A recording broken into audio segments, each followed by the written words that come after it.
I was lying in a hospital bed when my mother said no. Not, I'll try to work it out. Not, let me check my schedule. Just no, flat, final, cold. Mom, I'm having surgery in 3 days. Major surgery. I need someone to watch the triplets. My 3-year-old triplets. Zoe, Lily, and Harper. 3 little girls who needed constant supervision, patience, and love. My mother adjusted her purse strap. Brooke, we have plans that week. Your father and I are going to Palm Springs. I could die on that table. My voice cracked. The surgery is serious. I need to know my girls are safe. Don't be dramatic. You'll be fine. And honestly, we've done our time raising children. We're not starting over with 3 toddlers. My father stood behind her, silent. Not disagreeing, just letting her speak for both of them. So, what am I supposed to do? Call a babysitter. That's what normal people do. Normal people. Like I was abnormal for asking my own parents to help during a medical crisis. I looked at them both, really looked at them, standing in my hospital room like I was inconveniencing them with my health crisis. My mother in her country club tennis outfit, my father in his golf polo, both of them tan from their last vacation, both of them healthy, both of them completely unwilling to help. Please, I said one more time, it's just 4 days, 5 at most. I'll pay you. Brooke? My mother's voice had that edge, the one that meant the conversation was over. We're not doing this. Figure something else out. They left, just walked out of my hospital room while I was sitting there in a gown, hooked up to IVs, say 3 days away from having a tumor removed from my spine. My husband Wyatt had died 2 years ago. Car accident, sudden, devastating. I'd been raising the triplets alone ever since, and my parents knew that. They knew I had no one else, no siblings, no close relatives nearby, just them, and they said no. I called my grandmother that night, my father's mother, 92 years old, sharp as ever. Nana, they said no. I heard, your mother called to complain about you asking. Of course she did. My name is Brooke Collins, and I'm 36 years old. Single mother of 3-year-old triplets, widow, and apparently a burden to my own parents. The surgery was scheduled for Friday, a spinal tumor that had been growing for months. The doctors said it was serious but operable, that I'd need extensive recovery time, that I absolutely could not be alone with small children for at least 2 weeks. I'd asked my parents a month ago, given them plenty of notice. They'd said, we'll see, and I'd foolishly believed that meant yes. But 3 days before surgery, they'd shown up at the hospital during my pre-op appointment to tell me no. To my face. In front of my doctors. My mother had actually said, you chose to have 3 children at once. That's not our responsibility. I didn't choose to have triplets. Fertility treatments, after years of trying, gave me 3 embryos. 3 miracles. 3 reasons to keep living after Wyatt died. But my parents saw them as inconveniences. Loud, messy, exhausting. They visited maybe twice a year, stayed for an hour, never offered to help. And now, when I needed them most, they were going to Palm Springs instead. Now I called everyone I could think of. Wyatt's parents lived in Australia, too far to help on short notice. My best friend Claire was 8 months pregnant, couldn't handle 3 toddlers. My neighbor, Mrs. Alvarez, was 79. Too much for her. The daycare said they didn't do overnight care. Babysitting agencies wanted references and background checks that would take weeks. I was running out of options and time. The surgery was happening whether I was ready or not. The tumor was pressing on my spinal cord. Delaying meant risking paralysis. I had to do this. I just didn't know how. That's when Nana called me back. Stop panicking, sweetheart. I'm coming to stay with you. Nana, you're 92. And I raised 6 children. 14 grandchildren have been around for most of my great-grandchildren. And I'm healthier than your mother. I'll be there tomorrow. Are you sure? Absolutely. But Brooke? Yes? When this is over, we're having a conversation with your parents. A long overdue one. I didn't know what she meant, but I was too relieved to ask questions. Nana was coming. My girls would be safe. That's all that mattered. Nana arrived the next morning with 2 suitcases and a determination that made her seem 50 years younger. She walked into my house, looked at the chaos of toys and sippy cups and toddler mayhem, and smiled. "This is perfect. I've missed this." The triplets loved her immediately. She read them stories, made them lunch, didn't complain once about the noise or the mess. That night, after I put the girls to bed, Nana sat me down. "Your parents called me today, so angry that I'm helping you." "Why would they be angry?" "Because it makes them look bad." "Which they should." "They are bad, Brooke, at least when it comes to you." I wanted to defend them, but I couldn't. "They've always been like this," Nana continued. "Selfish, self-centered. Your father learned it from your mother. I tried to raise him better, but she changed him." "Why are you telling me this now?" "Because after your surgery, things are going to change, and you need to be ready." "Change how?" She smiled mysteriously. "You'll see. Just focus on getting better. I'll handle everything else." I went into surgery the next day with more questions than answers, but at least I knew my daughters were safe. The surgery took 9 hours. When I woke up in recovery, the first thing I saw was Nana's face.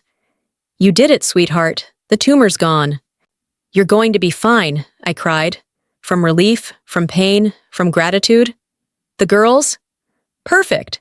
They're with a friend of mine from church, playing and happy. Don't worry about them.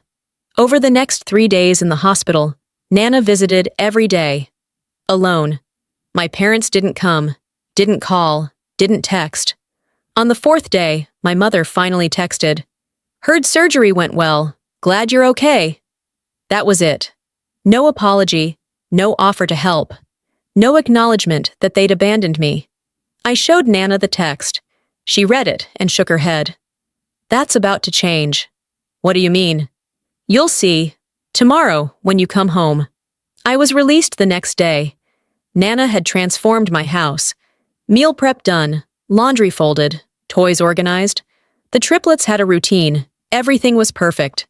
Except my parents still hadn't shown up. "When are we going to talk about this?"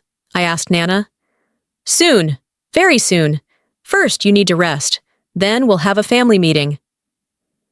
2 weeks after surgery, I was recovering well. Still sore, still slow, but healing. The triplets were adjusting. Nana was amazing with them, patient, creative, loving in ways my parents never were.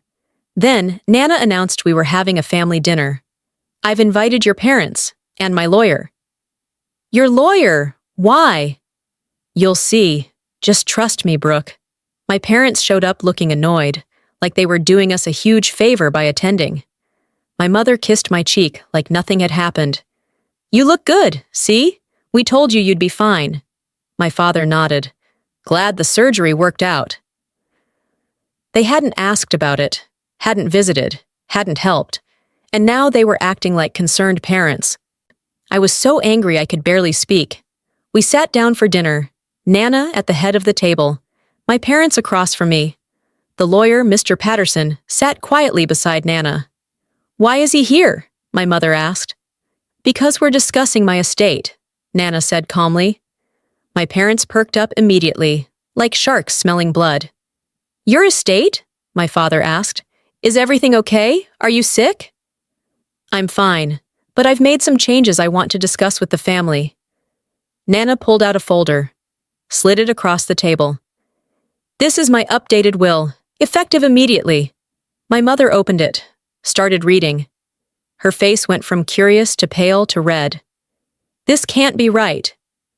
"It's completely right," Mr. Patterson confirmed. "Mrs. Collins has full capacity and authority to distribute her estate as she sees fit." My father grabbed the papers. He read them, looked up at Nana. "You're leaving everything to Brooke?" "Yes, every penny, the house, the investments, the accounts, all of it." My mother's voice was shrill. "What about us? We're your son, your family." "So is Brooke. And when she needed family, where were you?" Silence. My father tried to speak. "We had plans." "You had excuses," Nana interrupted. "Your daughter was having life-threatening surgery. She needed help with your granddaughters, and you chose Palm Springs. You didn't think about anyone but yourselves, which is exactly the problem. Nana stood up, somehow looking 10 feet tall despite being barely 5 feet. I've spent 92 years watching you prioritize your comfort over your responsibilities, but abandoning Brooke? That was the final straw. My mother was crying now. Angry tears. This is manipulation! No, this is consequence. My parents turned on me. You put her up to this, my mother accused. You manipulated an old woman to get her money. I didn't know anything about this, I said honestly. Brooke had nothing to do with my decision, Nana confirmed. This was entirely my choice, based entirely on your behavior. My father tried a different approach. Mom, we're sorry. We should have helped. We'll do better. Will you? Because I've heard that before. For 40 years.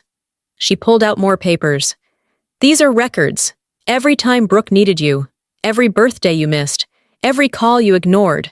Every time you chose yourselves over your daughter. My mother stared at the documents. You've been keeping records? I have. Because I knew one day you'd push too far, and you did. Mr. Patterson spoke up. The will is ironclad. Brooke gets everything. Approximately $4.7 million in assets. The house in Pasadena worth $2.3 million. Investment accounts. Everything. I almost choked. Nana, I didn't know. I know, sweetheart. That's why you deserve it. You didn't ask. You didn't manipulate. You just needed help, and your parents failed you.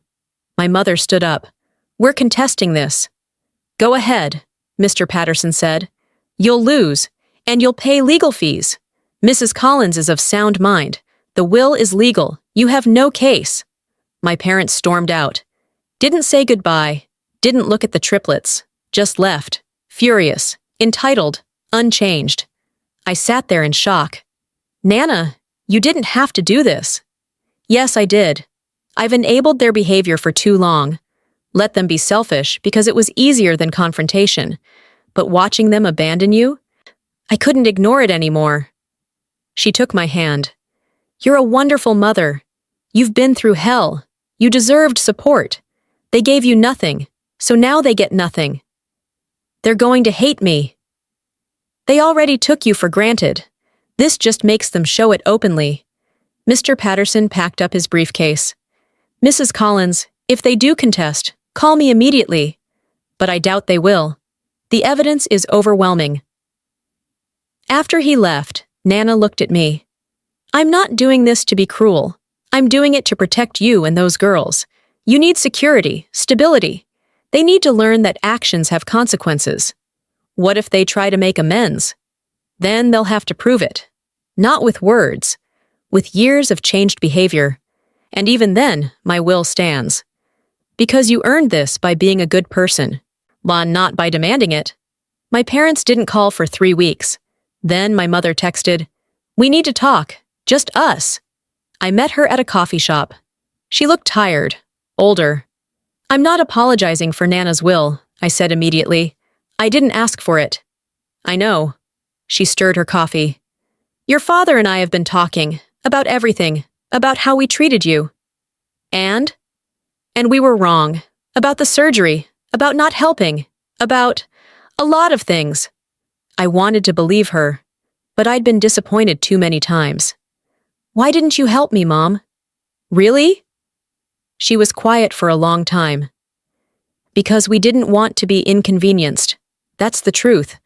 We've spent years building this life of leisure and freedom, and 3 toddlers felt like going backward. They're your grandchildren. I know. And I missed out on knowing them because I was selfish. Tears ran down her face.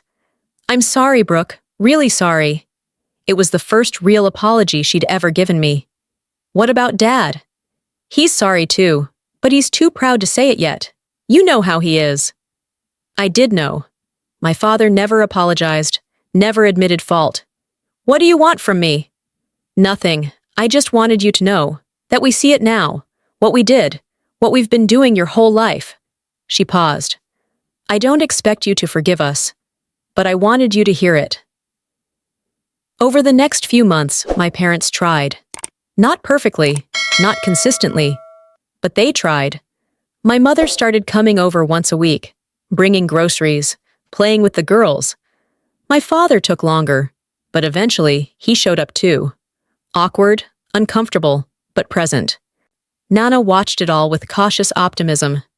I'm glad they're trying, but I'm not changing my will. I don't want you to, I said honestly. Why not? Because you were right. I need security.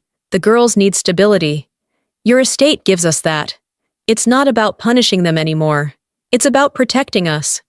She smiled. You've grown so much, Brooke. I had to. I didn't have a choice. You always had a choice. You chose strength, independence, love over bitterness. That's why you deserve everything I'm leaving you. 6 months after the surgery, I was fully healed. Back to work part-time, managing the triplets, building a life. My parents were part of it now. Small parts, supervised parts, but parts nonetheless. And Nana? She was thriving, playing with her great-granddaughters, laughing, living. Proving that 92 was just a number when you had purpose. A year after the surgery, my mother asked to talk again. We met at the same coffee shop. I've been in therapy, she said, working on why I'm like this, why I prioritize myself over everyone else. What did you learn? That I was raised by parents who equated love with material things, who never taught me that presence matters more than presence. I repeated that with you. She looked at me. I'm trying to break that pattern. It's hard, but I'm trying. I see that. Do you think you'll ever forgive us? Really forgive us? I thought about it. I don't know, but I'm open to the possibility. If you keep showing up, if you keep trying, that's all I can ask for. We finished our coffee. As we left, she hugged me, longer than usual, tighter. I love you, Brooke. I don't say it enough, but I do. I love you too, Mom. It wasn't perfect.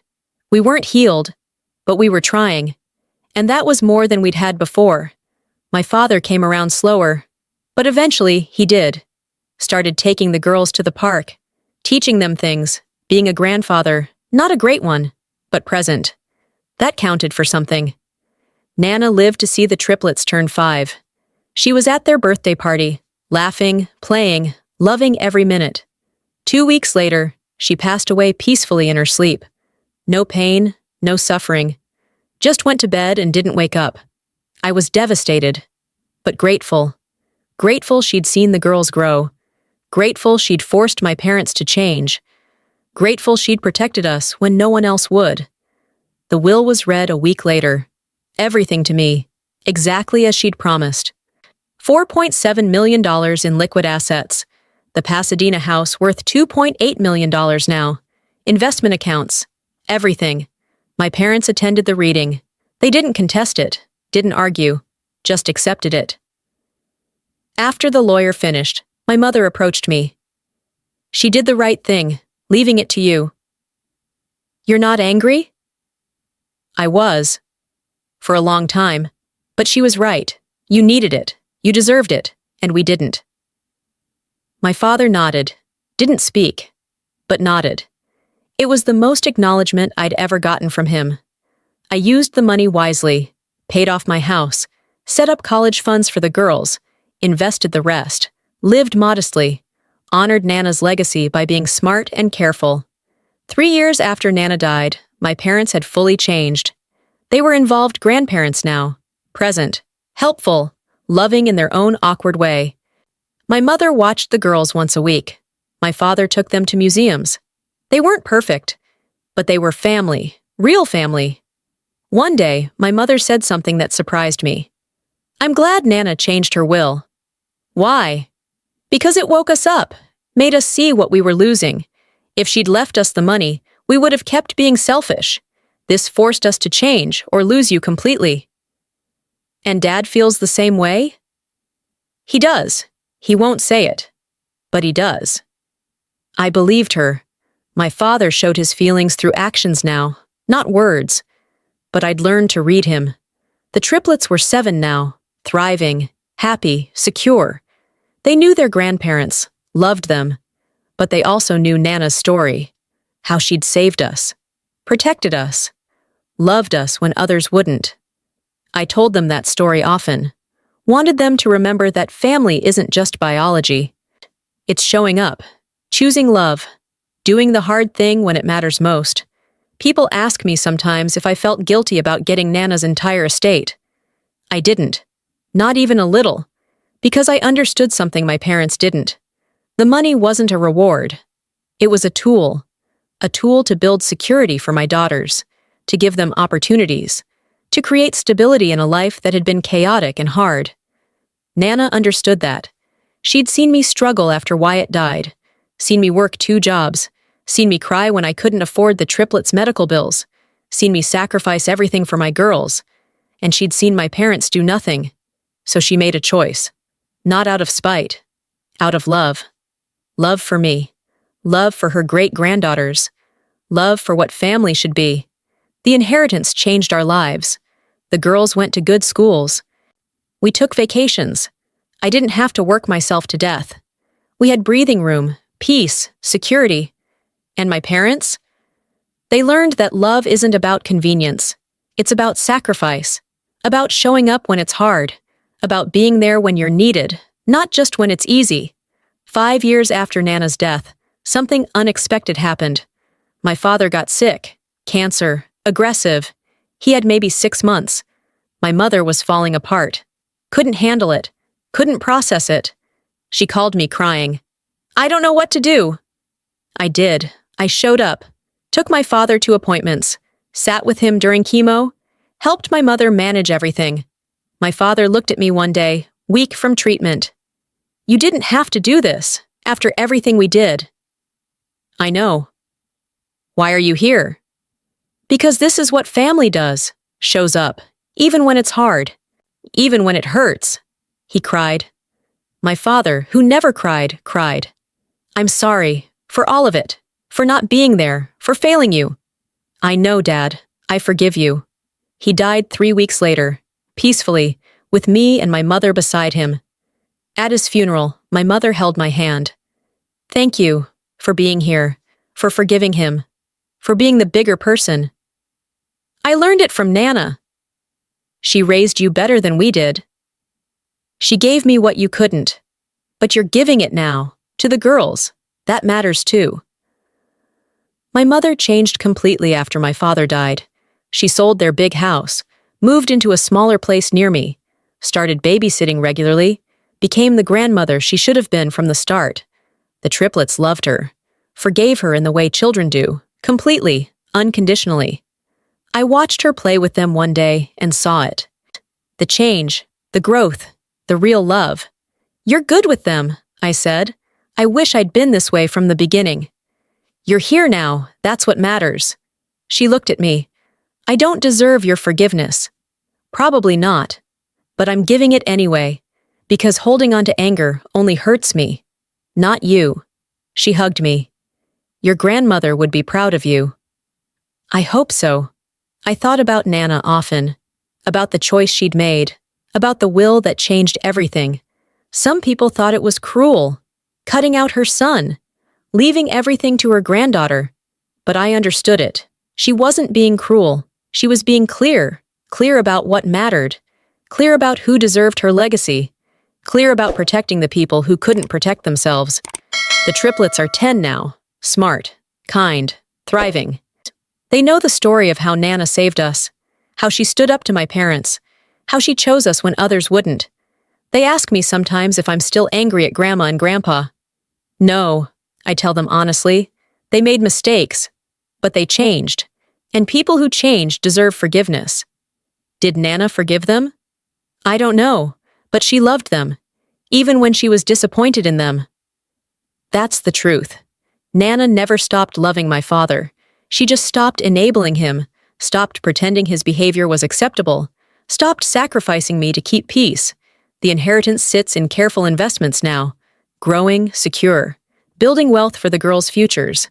I live modestly, work part-time, volunteer at their school, give them a childhood full of presents, not just presence. Just like Nana taught me, my mother helps. She's the grandmother she should have been, not perfect, but trying. That's all anyone can ask. People in our family still talk about what Nana did. Some think it was harsh, that she should have forgiven my parents. That family is family. But I know the truth. Nana didn't cut them out to be cruel. She cut them out to protect me, to make sure my daughters had security, to force my parents to confront their selfishness. And it worked. My parents changed, not immediately, not easily, but completely. They're different people now, present, involved, loving. Would that have happened if Nana hadn't changed her will? I don't think so. Sometimes love looks like consequences, like hard choices. Like saying, I love you, but I won't enable you anymore. That's what Nana did. She loved my father enough to hold him accountable, loved me enough to protect me, loved her great-granddaughters enough to secure their future. That wasn't cruelty. That was wisdom. I teach my daughters about Nana, about the woman who stood up for us, who made the hard choice, who showed them what real love looks like. Great Nana left you money, Zoe said once. That means she loved you most. No, she loved everyone. She just understood that love sometimes means protecting people from those who hurt them. Lily frowned. Grandma and Grandpa hurt you? They did, not on purpose, but yes. And Great Nana stopped them? She did, by making a choice that forced them to see what they were doing. Harper, always the thoughtful one, asked, Are you glad she did it? I thought about it, about the surgery, about my parents' refusal, about Nana showing up, about everything that followed. Yes, because it changed everything, for the better. They seemed to understand, in the way children do, simply, purely. My mother overheard that conversation. She cried. I hate that they know I hurt you. They also know you changed. That matters more.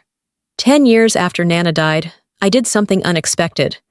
I set up a foundation in her name, the Helen Collins Foundation for Single Parents, using part of the inheritance to help people like I used to be. Single parents facing medical crises, needing childcare, needing support. We provided emergency childcare, medical expense assistance, support networks, everything I wished I'd had. My mother was the first volunteer. I want to help, she said. I want to give other people what I should have given you. She worked there 3 days a week, helping families, making amends in her own way. The foundation helped hundreds of families in its first year, thousands in the following years. It became Nana's real legacy, not the money, the change, the ripple effect of one hard choice. People ask me sometimes if I think Nana would approve. I know she would. She'd love that her money was helping people, creating change, building something that mattered, just like she always did. I'm 46 now. The triplets are teenagers, confident, kind, aware. They volunteer at the foundation. They know how lucky they are, how different life could have been. My mother is 72, still volunteering, still trying, still making up for lost time. She's a good grandmother now. The girls love her, trust her, forgive her completely. I've forgiven her too. Not because she deserves it, because carrying anger is exhausting. And life's too short to hold grudges against people who've genuinely changed. The inheritance is almost doubled now. Careful investing, smart choices. It'll pay for 3 college educations, 3 weddings, 3 down payments on houses.